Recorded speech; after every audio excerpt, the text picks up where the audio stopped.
장로교 주요 교단들의 선거법을 살펴보면 금권선거 금지 조항은 많이 강화됐지만 여전히 처벌 조항이 미흡한 것으로 조사됐습니다.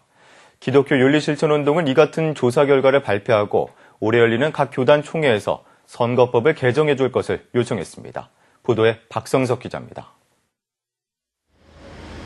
대한예수교 장로회 통합과 합동, 고신교단 등 장로교 주요 교단들의 선거법을 살펴보면 법을 위반했을 경우 받게 될 처벌 규정이 미흡한 것으로 나타났습니다.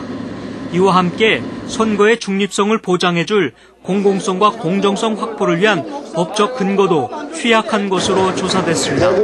기독교윤리 실천운동은 예장 통합과 합동, 고신 등 장로교 주요 교단의 선거법을 분석한 결과 이 같은 취약점이 드러났다며 교단 선거의 투명성을 위해 선거법 개정에 나서줄 것을 촉구했습니다.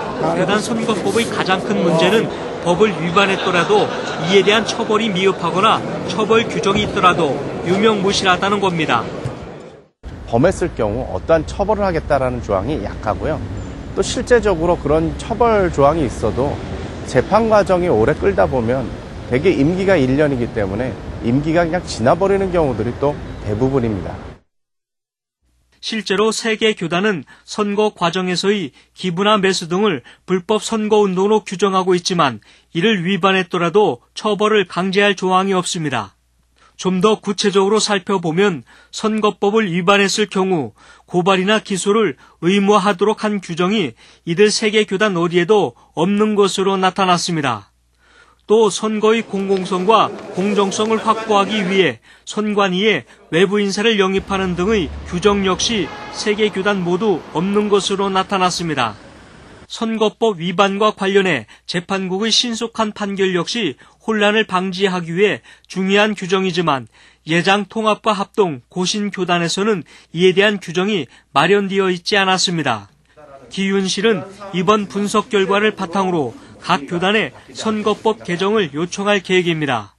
기윤실은 선거 기간 중 교회 개별 방문 금지와 선거법 위반 시 고소와 기소 의무와 피선거권 제한, 그리고 신고자 포상금 지급과 비밀 보장 등을 주요 내용으로 하는 선거법 개정안을 각 교단 노회에 발송했습니다. 선거법에 걸렸을 경우에 또 그것을 처벌하는 그러한 재판 과정을 빠른 시일 내에 할 수 있도록 규제 사항을 넣었고요. 그리고 처벌 조항도 좀 더 강화해가지고 특히 주는 사람뿐만이 아니라 받는 사람들까지도 처벌 대상이 된다라는 것을 좀 명확히 했습니다. 기윤실은 교단 선거의 공공성 확보와 처벌 근거 마련을 위해 각 교단을 상대로 지속적인 선거법 개정 촉구에 나설 방침입니다. CBS 뉴스 박성석입니다.